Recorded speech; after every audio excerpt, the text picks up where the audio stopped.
Tov, everyone, and welcome to the House of Seven Beggars. It is, what is it? It is Tuesday night. It is 8 p.m. here on the east side of the United States, here in the diaspora. Therefore, it must be the Shul Study Hall. Good to have you all here.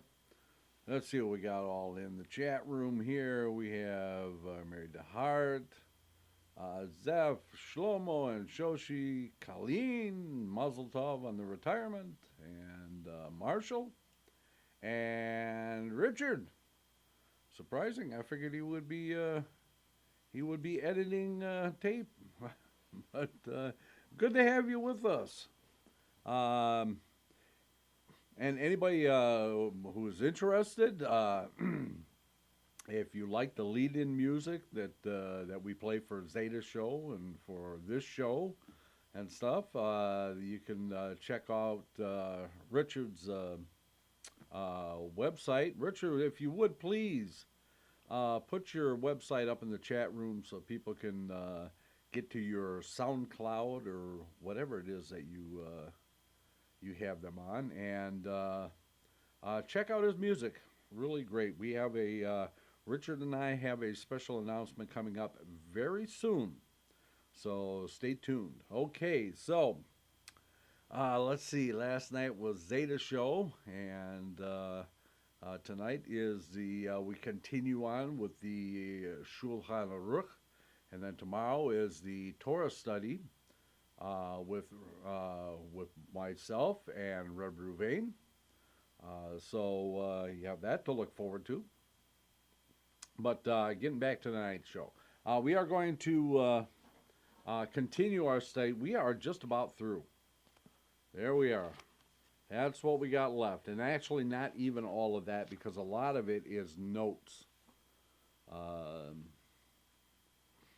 So, I mean, we need to figure out a little celebration for when we've completed this, because it is tradition to have kind of a tish after completing a sefer or a number of seferot such as this. We are in volume 4, and we are coming to the close of that. We may actually get into some of the notes here because they are very interesting. But we will play that by ear and see how it goes. Okay, so Max has joined us. Okay, must be like really, really early in the morning for you. Okay, so we left off on, let's see, we were on chapter 186, the laws concerning the Onan. We have been going through reading through the traditions of death and burial. And we are on the Onan. That is a person who has, from the time of the death of the close relative until the burial, the person is considered Onan. And we went as far as, okay, so if you're looking for this, if you don't have the Shulchan Aruch, or the Kitzur Shulchan Aruch as we're using, you can look just below in the description. You will find a link there to a online version of the Kitzur Shulchan Aruch. And again, if you have the book, we are on volume 4, page 96. If you're looking for it on the website, it is going to be volume 4, chapter 196, and we will pick up with verse 12. But before we do, of course, because the Kitzur Shulchan Aruch comes from the Shulchan Aruch, which comes from the Talmud, which comes from the Torah, which means that the blessing for the study of the Shulchan Aruch is the same as the blessing for Torah. Baruch atah Adonai Eloheinu melech haolam asher kiddushanu b'mitzvotav v'tzivanu la'asok b'divrei Torah. Okay. So, paragraph 12.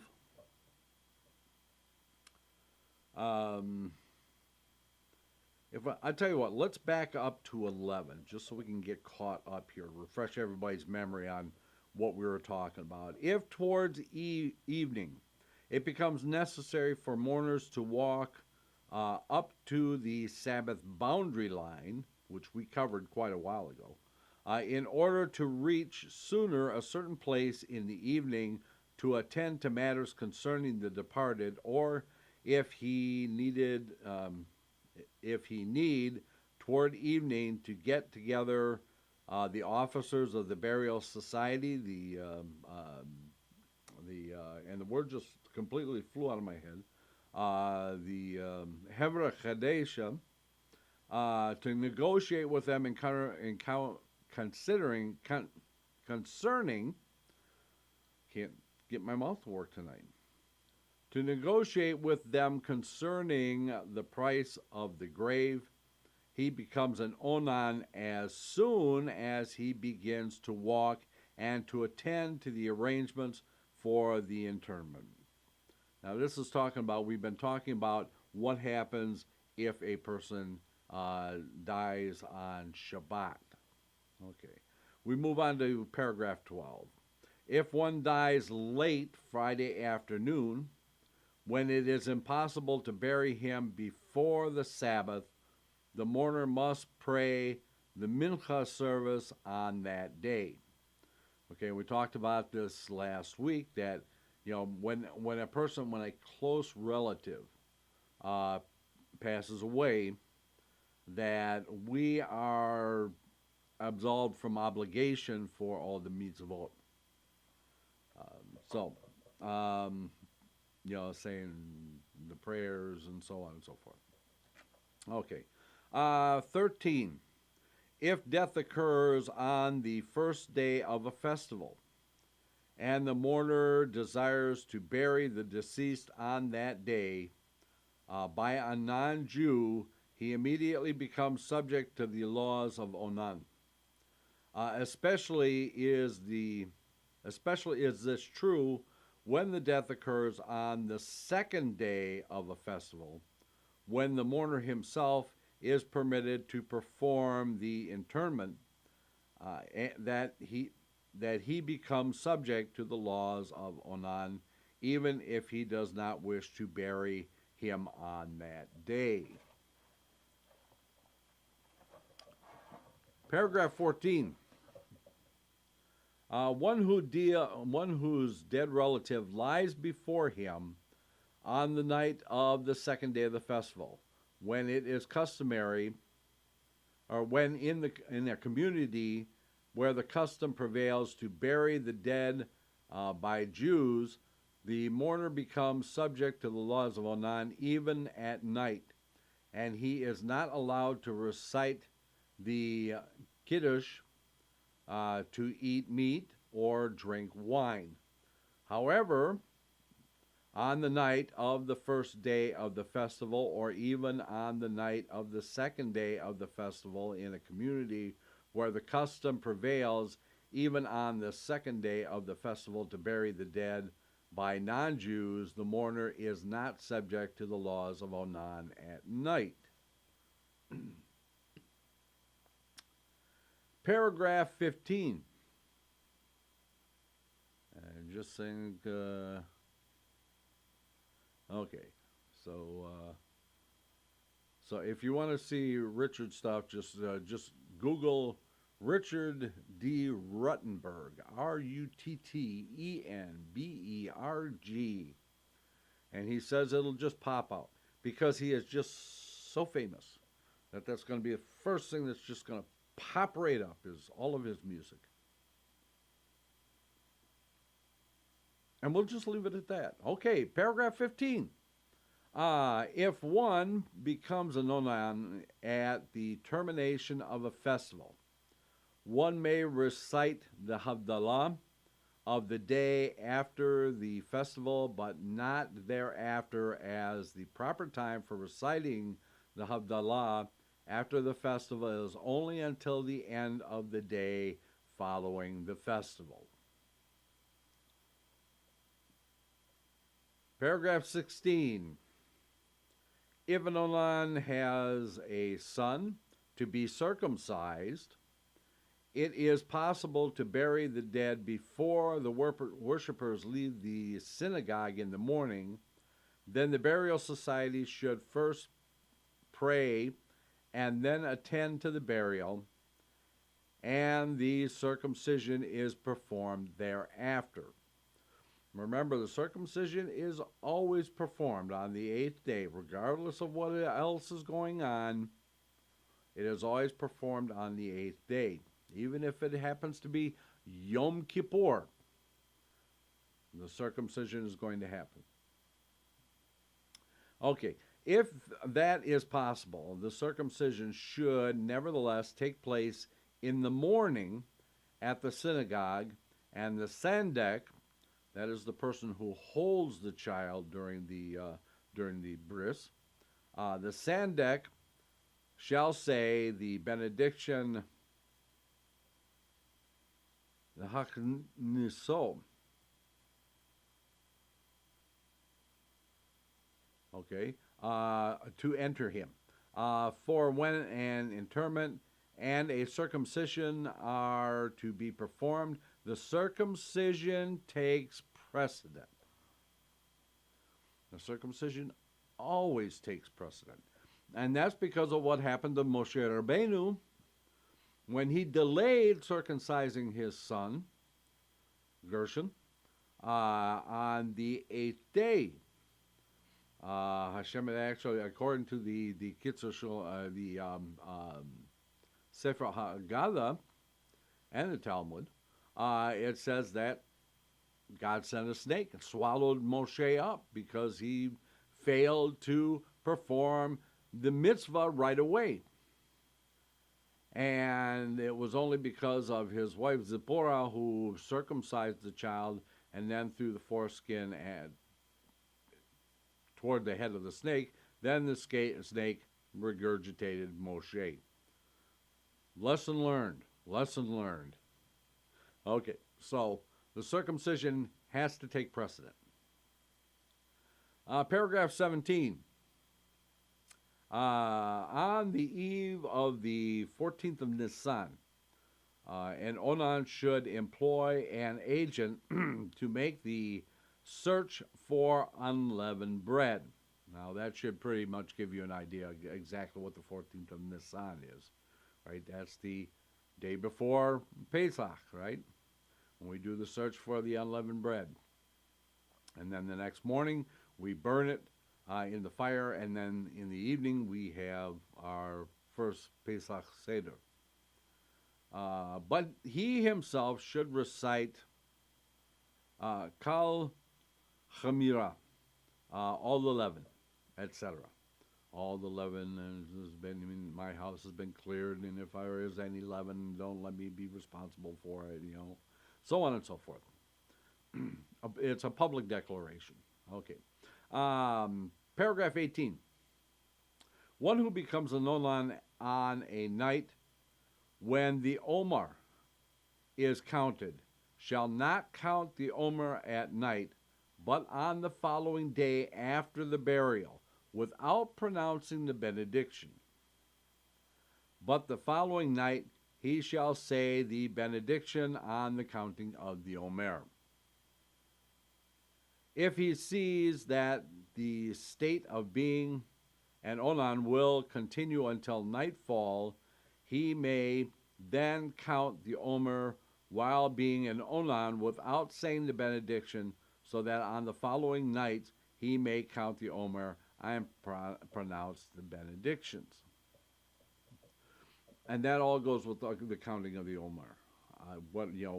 What happens if you miss a night, and you make it up? And then from that point on, you can count the Omer, but you can't say the benediction, and so on and so forth.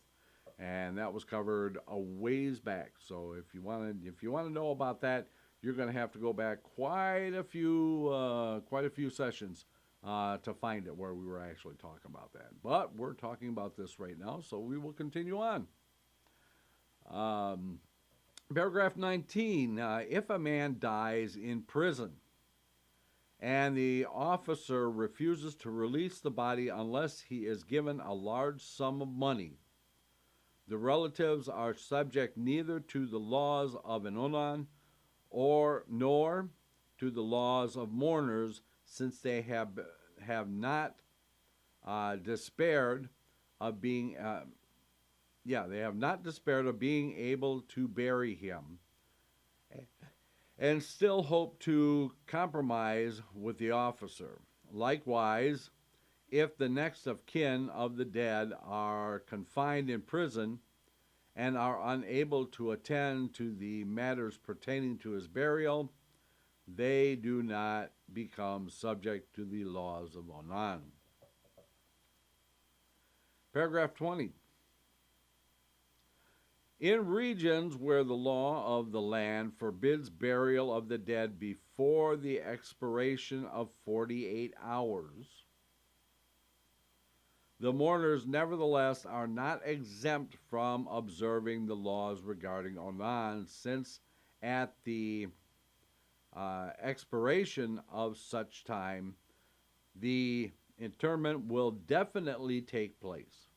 The mourners must busy themselves in honor of the deceased to prepare shrouds and a coffin and engage the necessary people, such as the Hevra Kadesha. However, on the second day of a festival, the mourners may be exempt from observing the laws of the Onan, since it is impossible to bury the dead then because of the law of the land.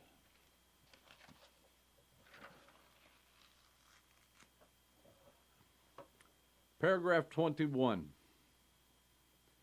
In the above mentioned places, where it's 48 hours, if the relatives, fearing that they will be unable to procure people to cleanse the body after the expiration of the 2 days, have succeeded in having the body cleansed immediately after death and place the body in a coffin having an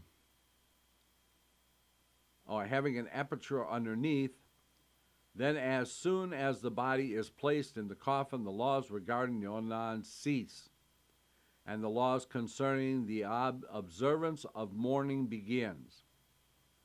However, the first 7 days of mourning are counted from the time the lid of the coffin is shut in the grave. Paragraph 22.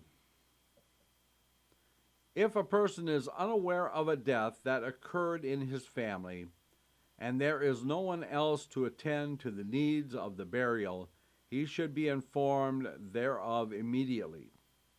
However, if there are other people to attend to the funeral arrangements, he should not be told until he has recited his prayers.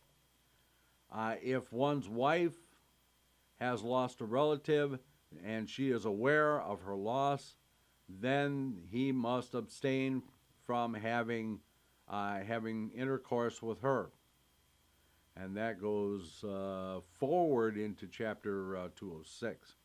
And the case of being in the state of an onan is even severer. Now, this thing about, not notifying them. There's an interesting story. Not really actually a story. It's actually a historical event. That Rebbe Nachman of Breslov went to Eretz Israel. Very long journey. Had to take a very circuitous route to get there, and many trials and tribulations along the way. However, while he was on his journey back to Uman, that his daughter had passed away, And it was also, he returned back on, if I'm remembering correctly, he returned back on Erev Rosh Hashanah. That just before Rosh Hashanah. And therefore, he said his prayers, and then he said, what he had to do. And that was it for the morning. Just that very short period of time from the time that he said his prayers until the time where Erev Rosh Hashanah, if I'm remembering correctly, Erev Rosh Hashanah began, was it for him. That was all there was, because then he goes into the festival, and of course we know that that on Shabbat and the festivals that morning ceases. Okay. Fortunately for the Rebbe, that his relatives, his Talmidim, actually took care of all the arrangements and everything. So we are on to chapter 197, which deals with the purification, shrouds, and utilization of anything belonging to the dead. It is the custom, it is the custom to make shrouds of fine white linen to indicate our belief in the resurrection of the dead. For it is stated in the Talmud, in Tractate Ketubot, folio 111b, said Rab Chayyam, the son of Yosef, the righteous will rise with their clothes on, but they should not be too costly. And that is for that is forbidden. It is forbidden to make in the shroud either a hem or a knot of any sort, either when sewing the shroud or when dressing the dead, except for the knots that are required to be tied. A dead male should be wrapped in a talit with fringes, and that is a talit with fringes, but without tzitzit. Okay, and usually it's one. Traditionally, I mean, the shroud, I mean, you can buy the shroud and everything like that, which is typically done today, which includes pants, a jacket, and a kind of talit, a garment with fringes and such. But traditionally, one is buried in a talit that he wore most of the time in life. So typically, the one that he would wear to services every day for Shacharit and Musaf or just Shacharit or whatever. The one that he would typically wear the most often, because many Jews have a number of talit. I have numerous ones for different occasions. I have one that I wear during the week. I have one for Shabbos. I have one for festivals and holy days, and then I have one special one that I wear for if I have to be somewhere and I don't want to wear the very long talit gadol. It's a little shorter, but some people have one, which is fine. As long as you have one, that's all that matters.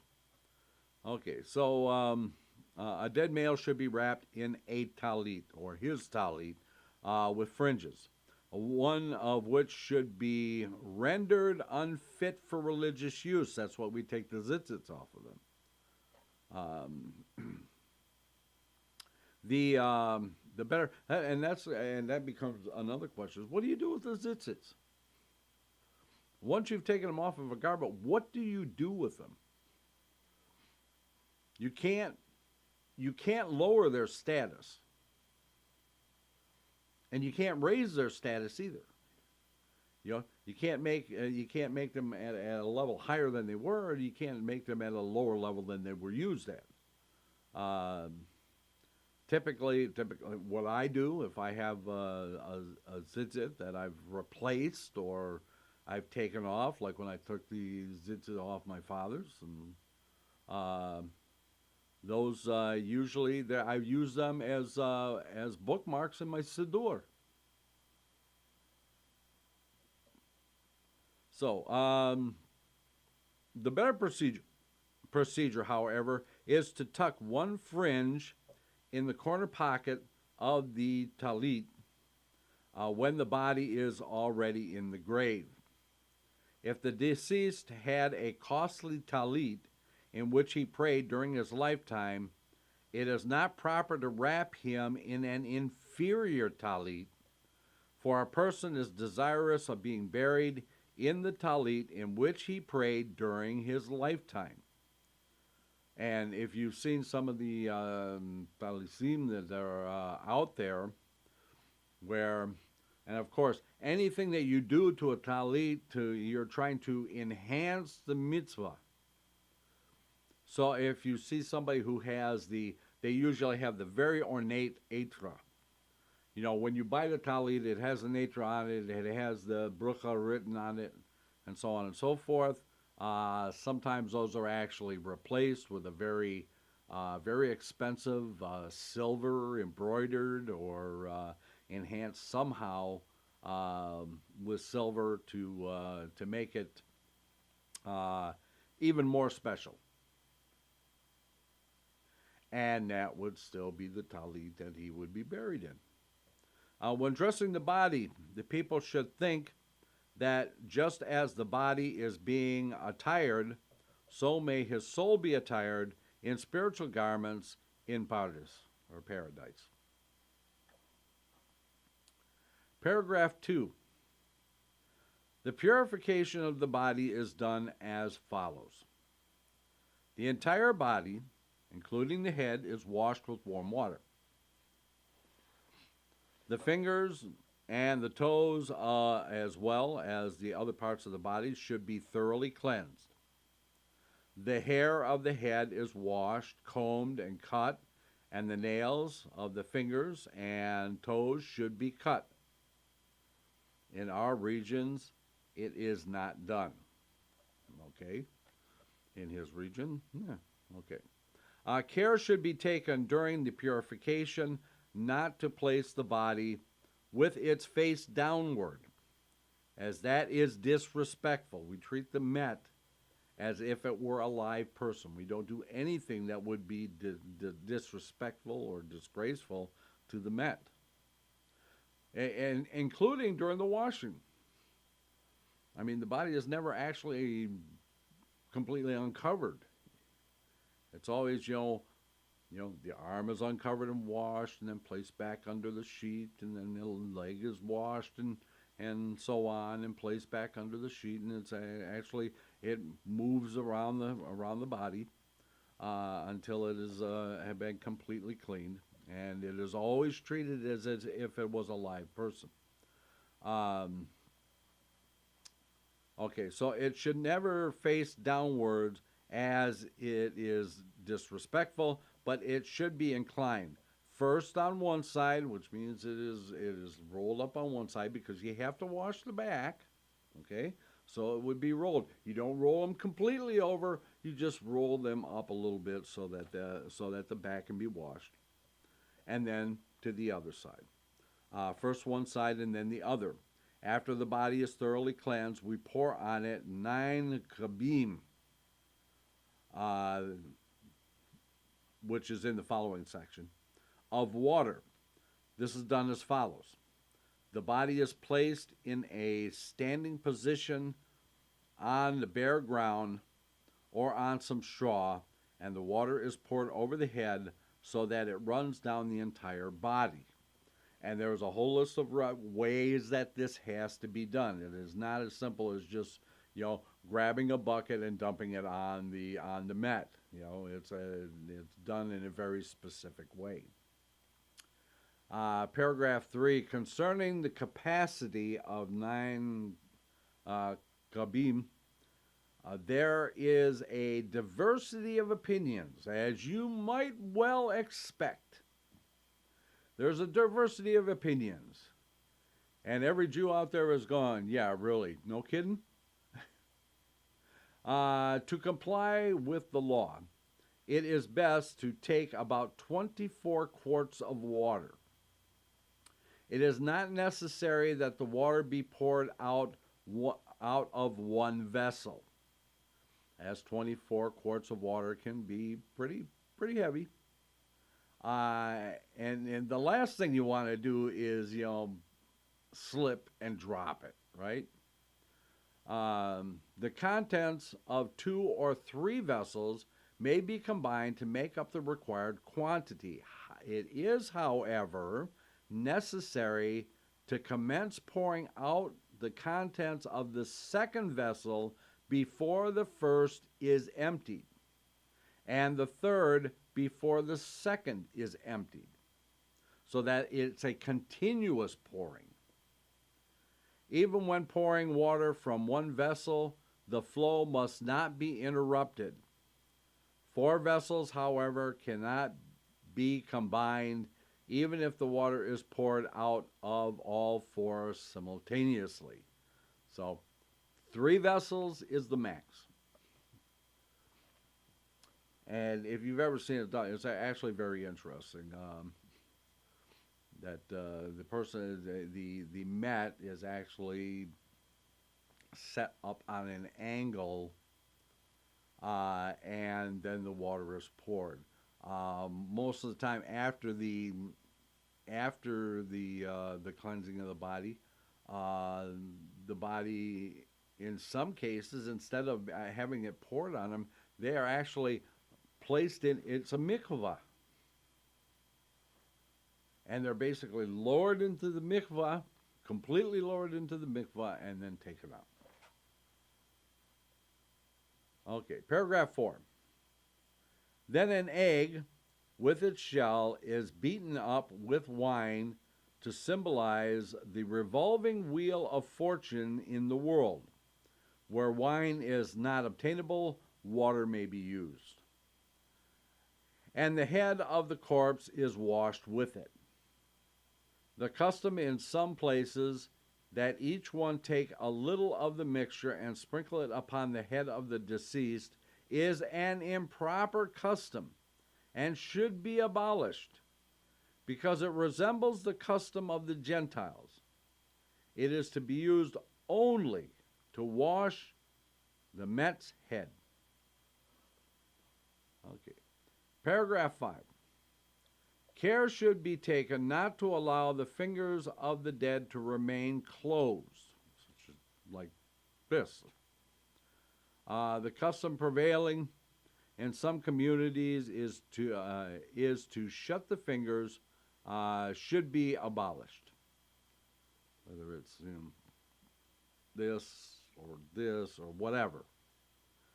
The belief of some people that by this they symbolize some holy name, which is mere fabrication.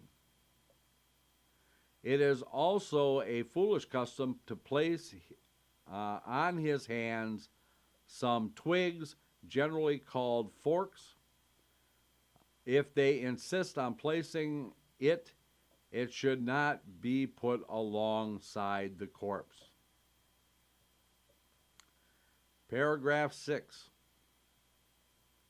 After having been cleansed, the corpse should not be left where the purification had taken place, but it must be placed opposite the door inside the house. That would be inside a person's house. The board on which the corpse has been washed must not be turned over, for it may be dangerous to do so. Paragraph 7. A parent must not kiss his dead child. It is very dangerous. Most assuredly, one must not grasp the hand of the dead, and say the dead should take him along. It's one of those things about people getting stuck in their mourning. We've heard stories about this many times about the spouse who's the spouse dies, and the spouse that is left, never moves on. They stay in that mourning period, and then they never move on, and they stay that way for who knows how long. Some of them get so morose that they actually die from it. And that is why the traditions that we have regarding Tahara, Onan, and all the others are intended by the rabbis. Now, the stages of death that we hear about all the time, these are, that psychiatrists have come up with this great discovery that a person goes through these stages of death, that stages of mourning. And, it's supposed to be this great thing that's just only been, in relatively speaking, it's only been around for a short time. Our rabbis knew about this a long time ago. And that's why the traditions are the way they are. That it is intended to move the person through the stages of mourning so that they don't become stuck in any one stage. As a matter of fact, we are actually forbidden to get stuck at any one stage. So, Donald has joined us. Good to have you with us, Don. Okay, let's see. Okay. Again, we are in the Kitzur Shulchan Aruch, chapter 100, volume 4, chapter 197. We are at verse 8. For those of you who are just joining us, when the dead is being carried from the house, no one should walk out of the house ahead of the corpse. The pallbearers, however, who have to be out of the house first in carrying the coffin, need not heed this rule. This is just for people who are just happening to accompany the Met. Paragraph 9. If a person falls and dies instantly, if his body was bruised and the blood flowed from the wound, then there is apprehension that his lifeblood was absorbed in his clothing, he should not be ritually cleansed, but interred in his garments and shoes. He should be wrapped in a sheet above his garments. He should be wrapped in a sheet above his garments.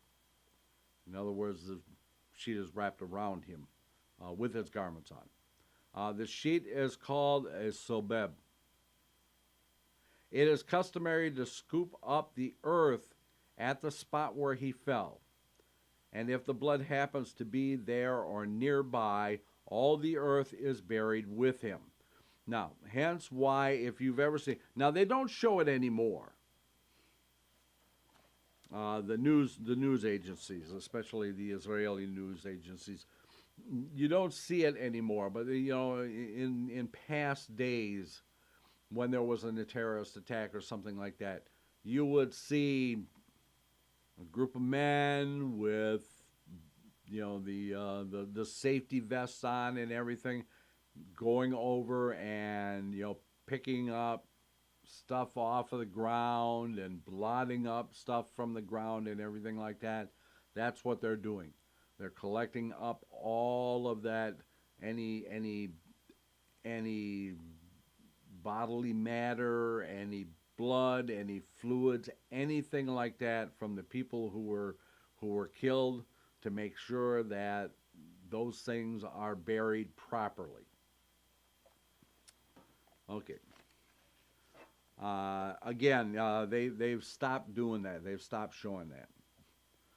Some people think it's a good thing. Some people not so good. I'm of the opinion that it's a good thing for people to see that. These people who are doing this, they're not getting paid to do this. They are volunteers.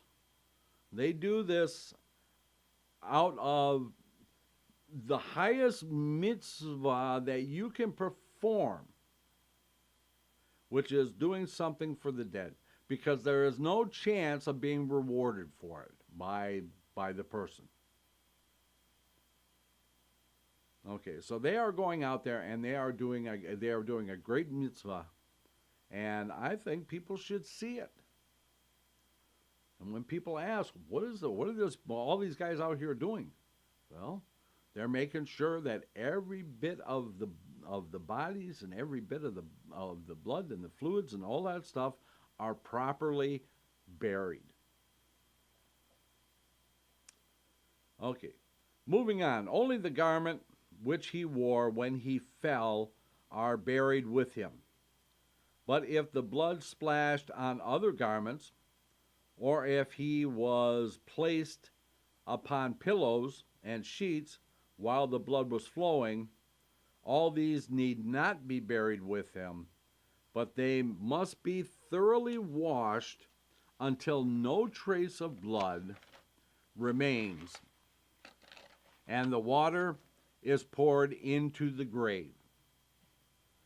Okay, so all the blood goes with the person, because it says in the Torah, the soul of the life is in the blood, right? Okay. If, however, the deceased did not bleed at all, his clothes should be removed, his body cleansed, and wrapped in shrouds, as is done in the case of a natural death. A person who was drowned must likewise be treated like one who died a natural death. In some communities, the custom prevails to inter drowned persons in the clothes in which they were found. Where such custom prevails, it should not be changed. There's no reason to change it. It's perfectly fine. Okay. Paragraph 10, and then we will take our break. Paragraph 10. If blood has flown from the injured body, then it stopped, and his clothes were removed, after which he recovered and lived a few days, and then died, he must be cleansed and dressed in shrouds. Even if his body is stained with the blood which issued forth from him, he must be cleansed, for the blood lost while being alive is not to be regarded as life blood. We are only concerned with the blood which one loses while dying, for it is likely that this was his life blood, or it is possible that life blood was mixed with it. Okay, so we are going to take our break now.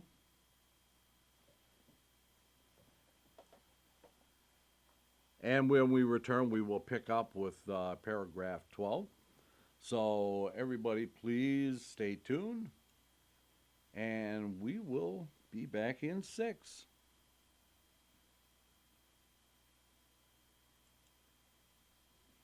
Let's all go to the lobby. Let's all go to the lobby. Let's all go to the lobby to get ourselves a treat. Delicious things to eat. The popcorn can't be beat. The sparkling drinks are just dandy. The chocolate bars and the candy. So let's all go to the lobby to get ourselves a treat. Let's all go to the lobby to get ourselves a treat. It's intermission time, folks, so hurry, hurry, hurry. Step right over to our refreshment center for the most extravagant array of refreshment goodies ever assembled under one roof. Enjoy breathtaking, mouth-watering goodies. Everything from a snack to a delicious full meal. At our refreshment center, you'll find a large variety of goodies to satisfy your hunger, your thirst, or your sweet tooth. So hurry, hurry, hurry. Visit our refreshment center now. The show starts in 5 minutes.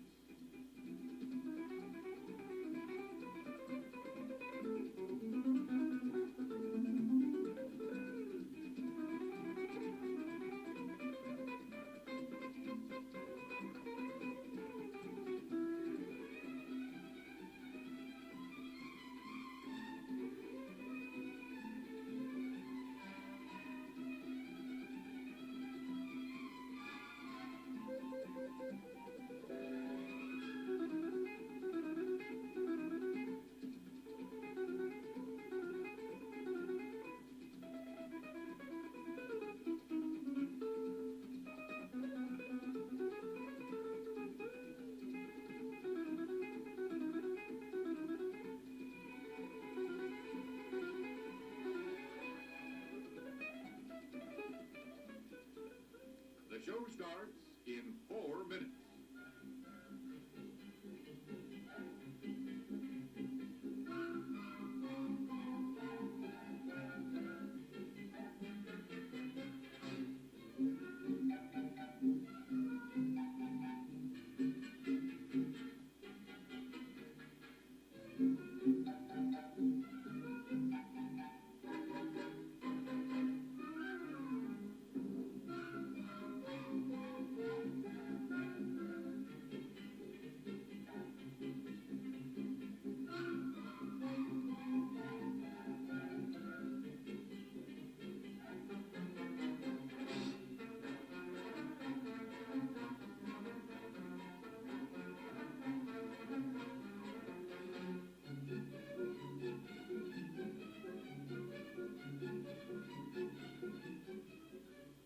The show starts in 3 minutes.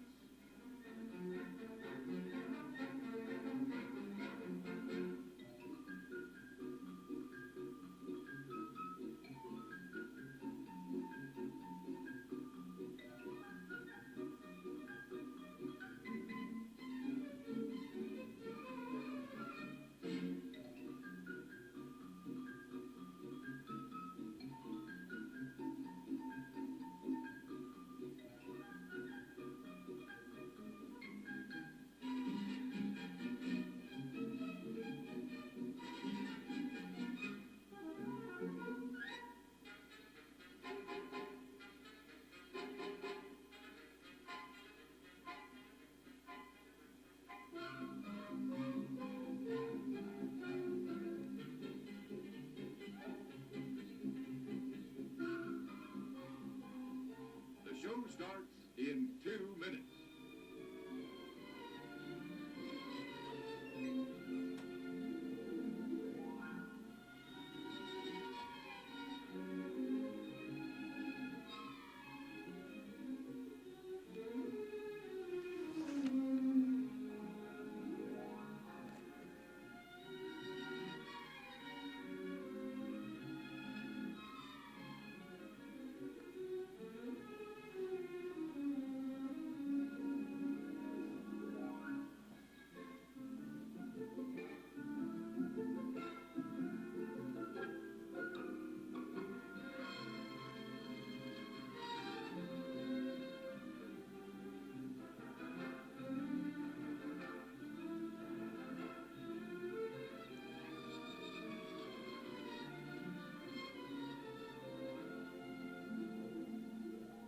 The show starts in 1 minute.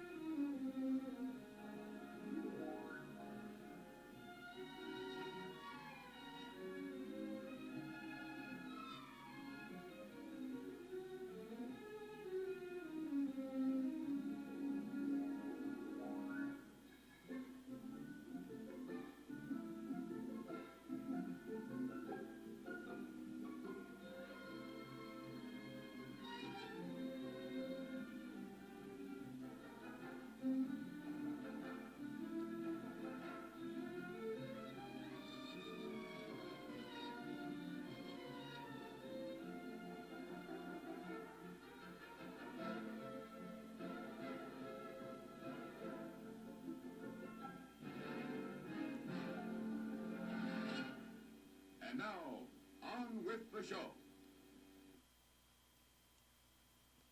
And we are back. Thank you, everyone, for sticking around through the break.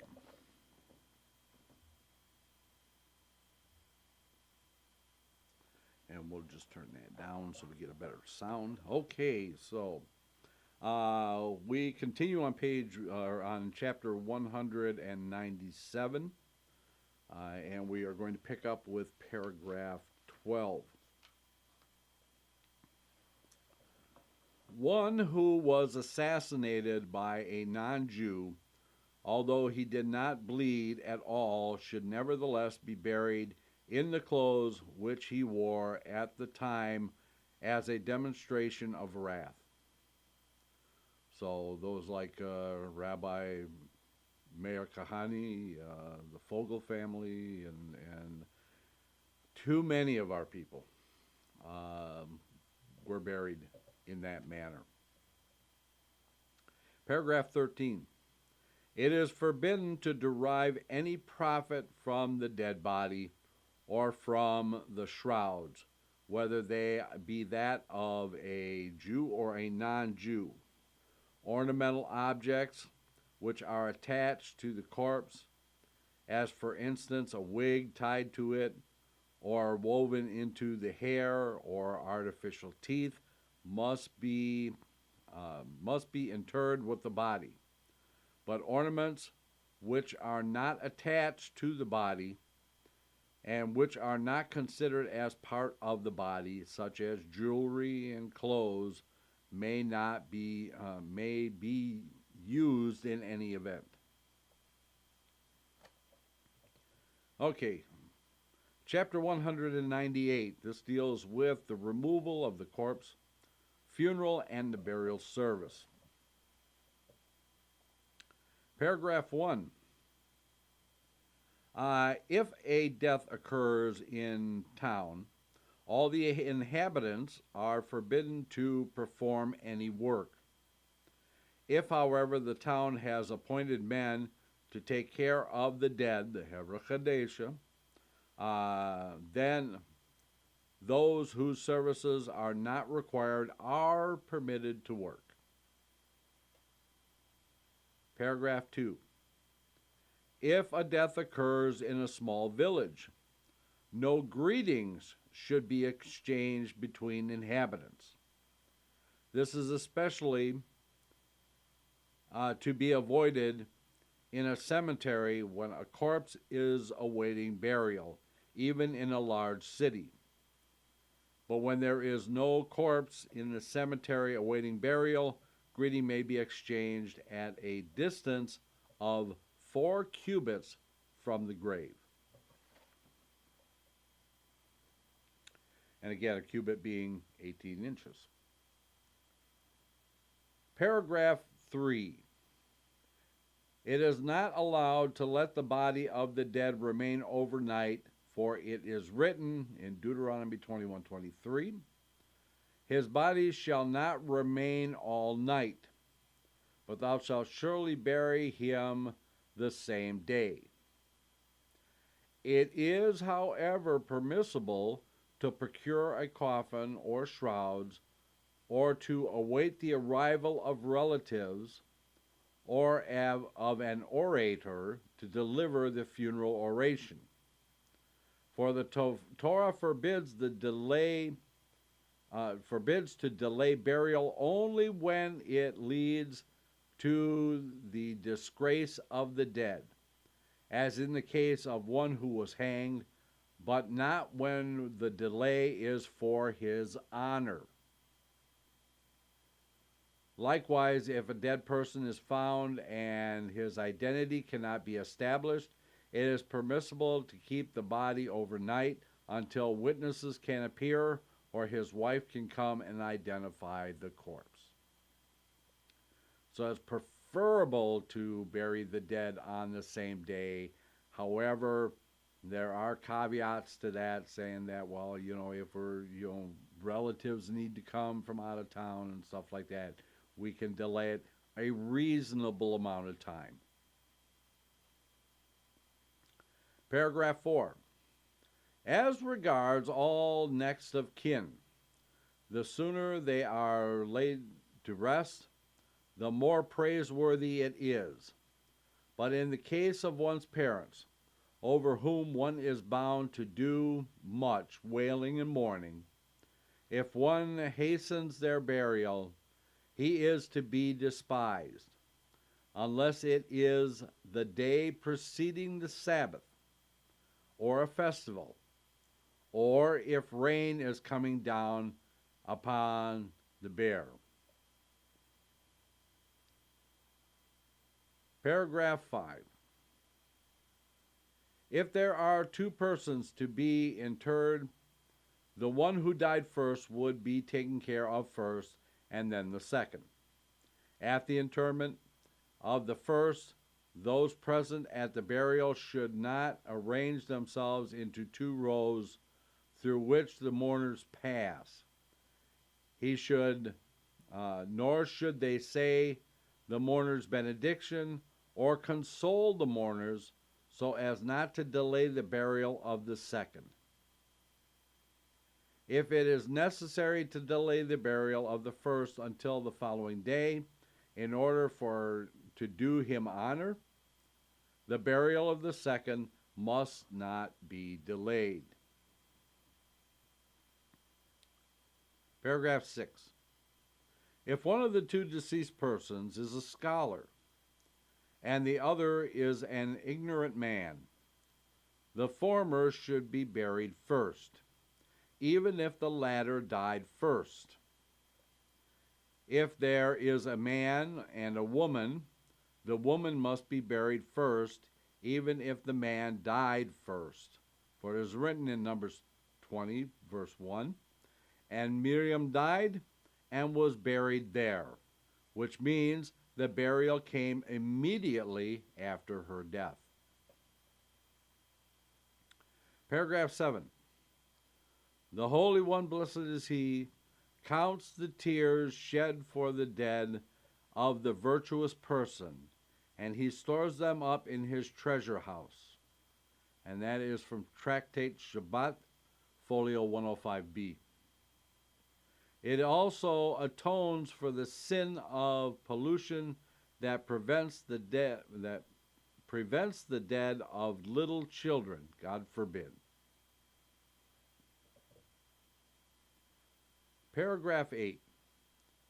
One who sees a funeral and fails to join the procession is likened to one who mocks at the poor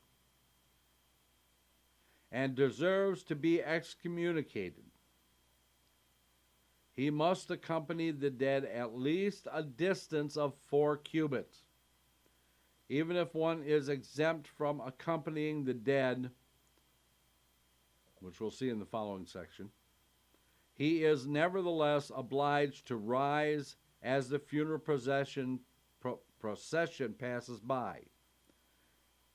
He rises not in deference to the dead, but to those who attend to the dead, because they are engaged in the performance of a precept. And the law requires that we rise before anyone who is engaged in the performance of a precept.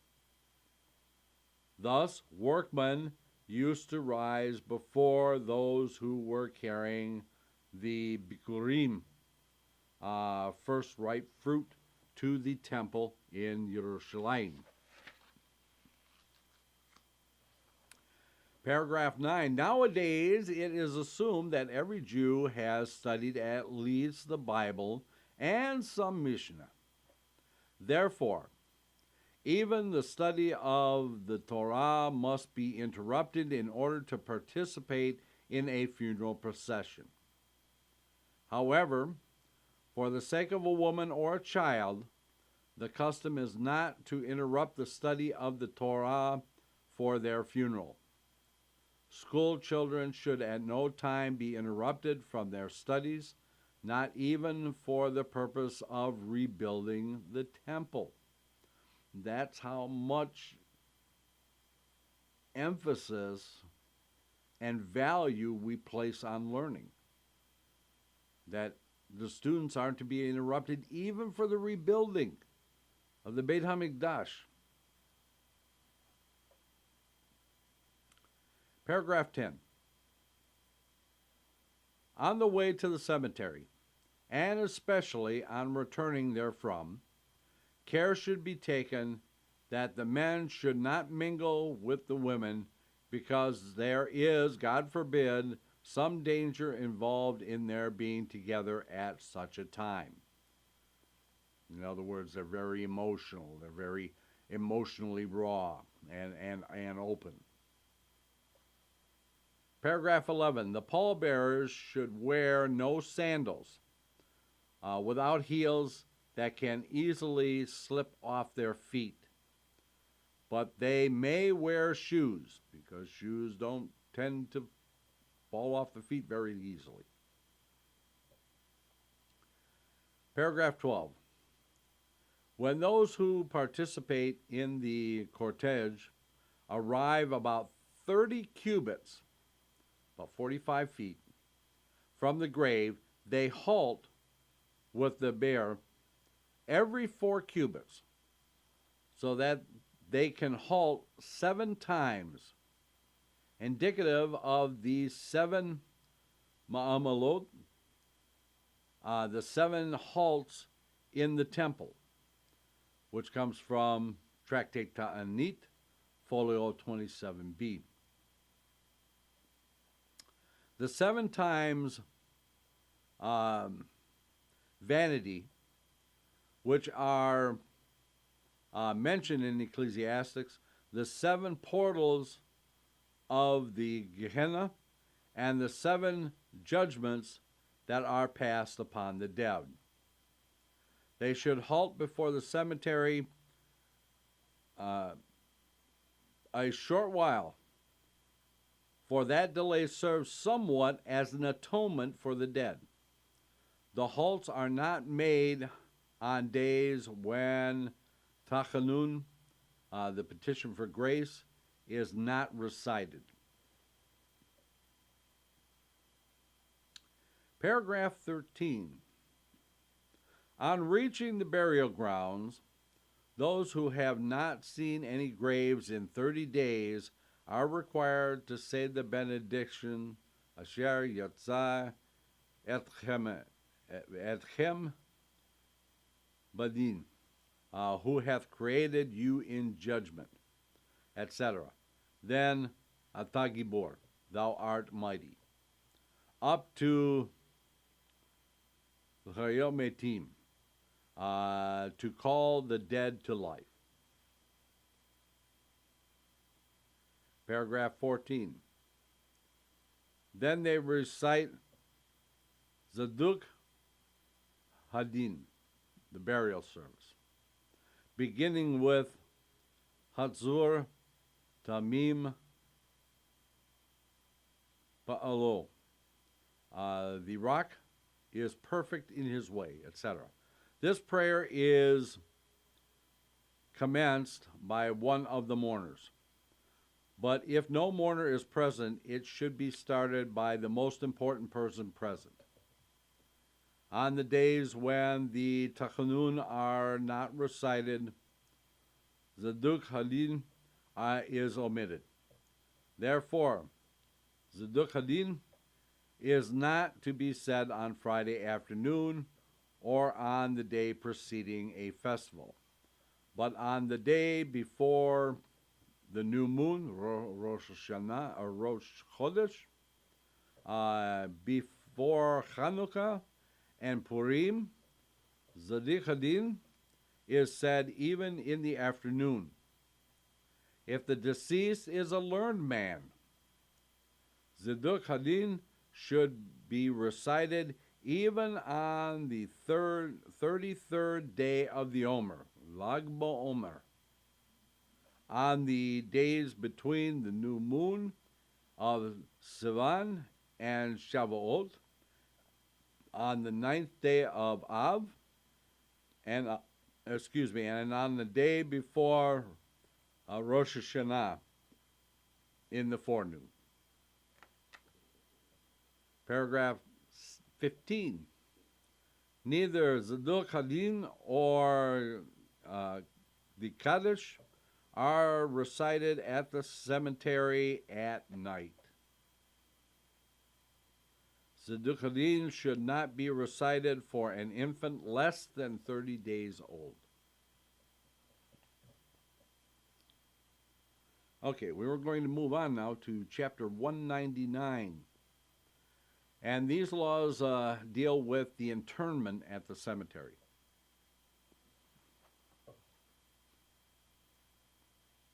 Paragraph 1. The burial mentioned in the Torah connotes the placing of the body in the soil itself. In many places, however, the custom is to place the deceased in a coffin made of boards and inter him thus. As it is unlikely that there should be no aperture at all in the coffin, this method of burial is valid.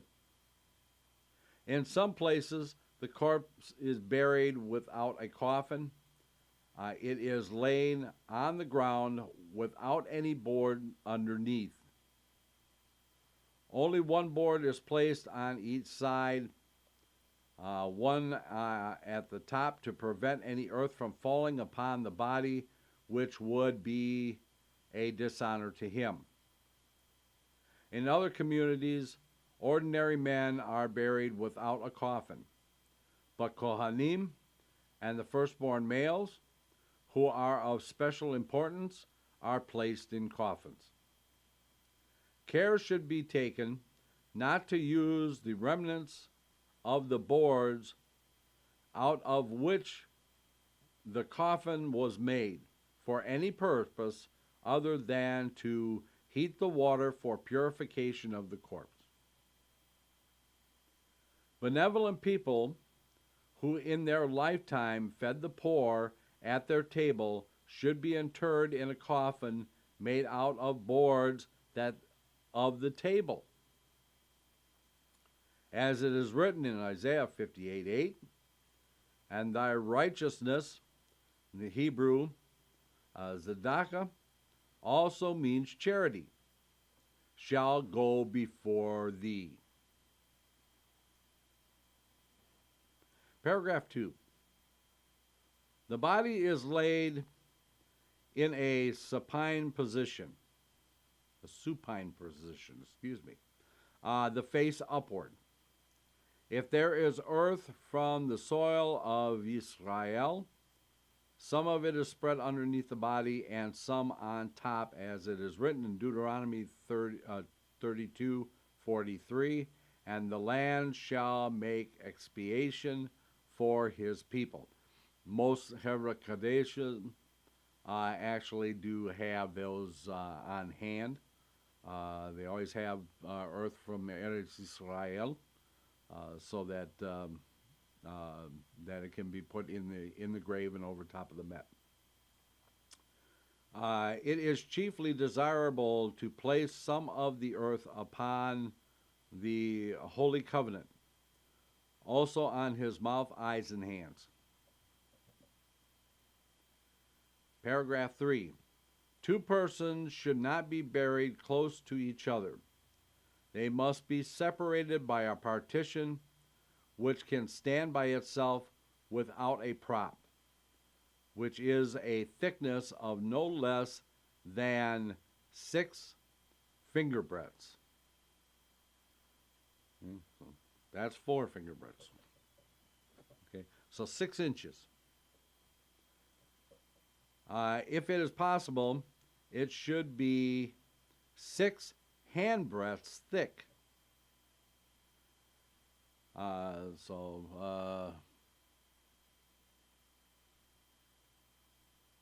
36 inches. Okay. However, a man may be buried together with his son or his grandson, and a woman together with her daughter or granddaughter. This is the rule. A minor who slept with the deceased during his or her lifetime may be buried together with the parent, but an adult son should not be buried together with his father, nor an adult daughter together with her mother. Even the burial of a minor with his parent is only permissible when they are both buried at the same time. If one had already been buried before, it is forbidden to open the grave to inter the other near him. Paragraph 4. As it has been explained in chapter 163, paragraph 6, way back then, before that if any uncircumcised infant dies, he must be circumcised at his grave and the name given to him. A female infant should also be given a name, and it is necessary to inform the undertakers concerning this law. Paragraph 5. 2 coffins must not be placed one atop the other unless there is a minimum of 6 handbreadths of earth between them.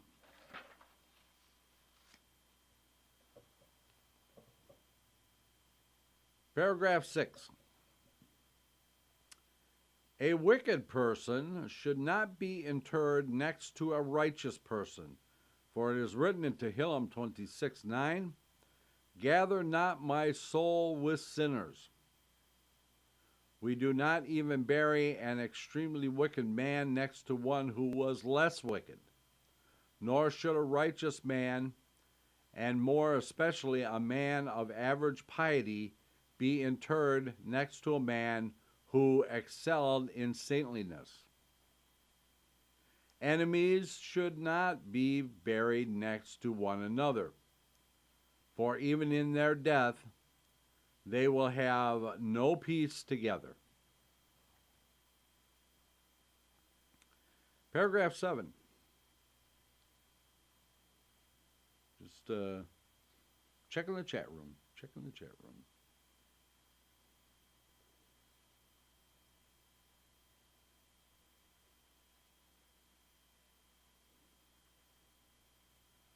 Oh, that's really a shame, Kelly. That really is a shame. Shame for Carl. Very disrespectful.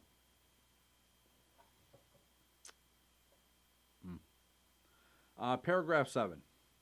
It is a prevailing custom not to take from the hand of another a shovel or a pickaxe with which the burial was performed, but the one who uses it lays it down and the other takes it up. So we don't pass the shovel from one person to the next during the burial, when all the mourners are covering the, interring the body. Paragraph 8. After the interment, the bier is turned over 3 times because the numerical value of the letters spelling out the Hebrew word mitah, bed, bear, is the same as that of the Hebrew word din, judgment, as an omen that the judgment will be turned into mercy and the mourning into joy. And it is in the verse from Tehillim 30:12, "Thou didst turn for me my mourning into dancing." But this need not be done on the day of Tachanun, petition for grace, when Tachanun is not recited. Paragraph 9. After the interment, if an orphan is present and it is still day, people should step away no less than 4 cubits from the grave and recite the Psalm 49. "Hear ye this, all ye peoples." And on the day when the Tachanun is not said, they recite Psalm 16, a miktam of David. The orphan Then says the Kaddish, Dehu Atid L'chadta, and he will renew. And those present recite with him up to Vakarem. And may this happen.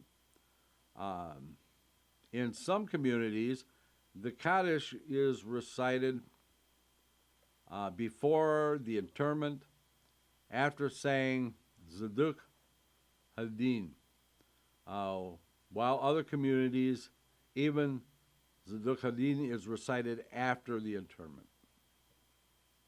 It's kind of the prevailing custom today.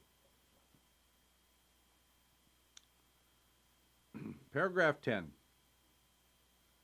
When about to leave the burial grounds, it is the custom to pluck some grass, to throw it behind the back, saying from Psalms 103:14, He remembereth that we are dust.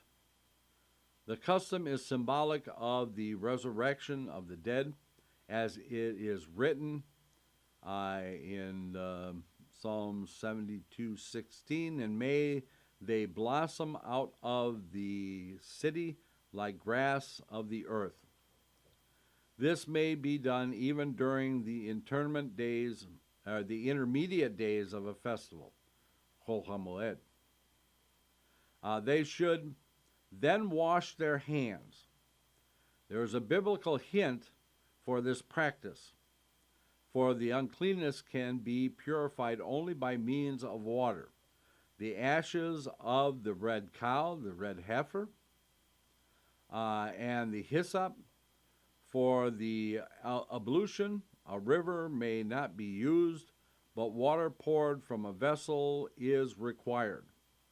One should not take a vessel from another who washes his hands, but the first puts it down and the other takes it up.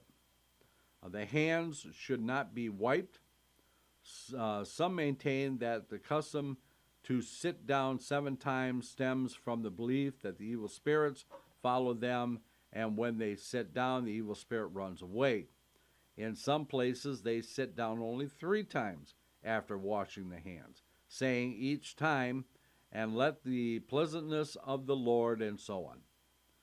If the burial takes place on a festival, they should likewise sit down in the same manner as on a weekday.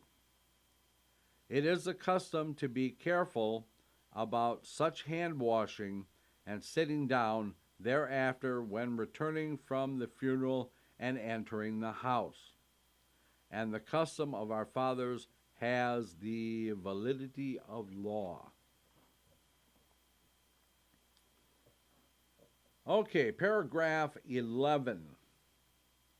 The dead should not be removed from the city where there is a cemetery to another city, because it is a degradation to move the body from one place to another unless it be from the diaspora to Israel or to the burial ground of his ancestors.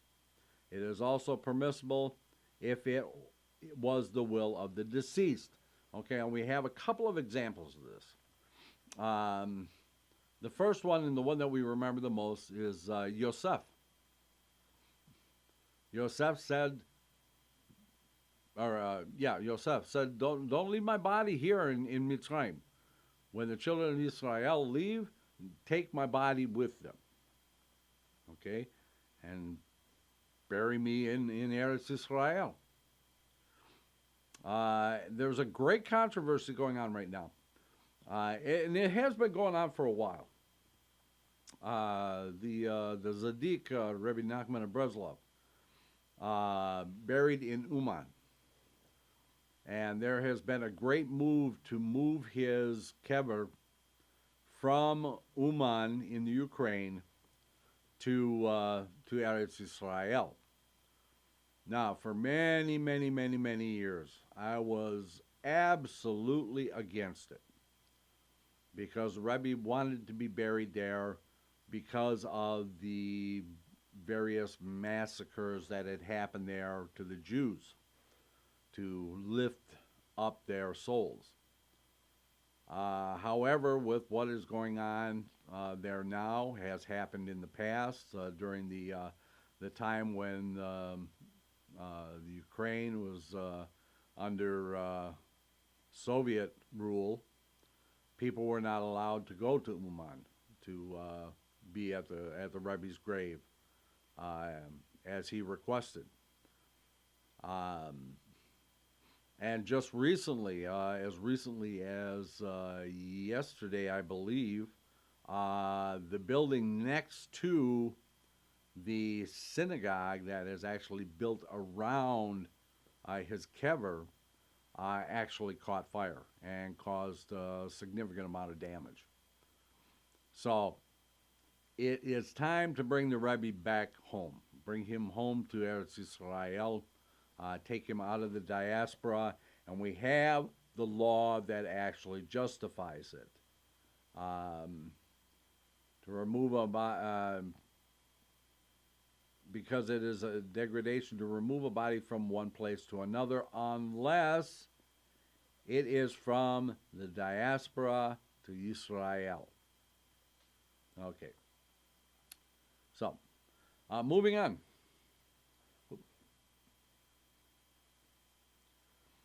Paragraph 12. It is forbidden to open a grave after it was closed, that is, after earth had been heaped upon the lid of the coffin.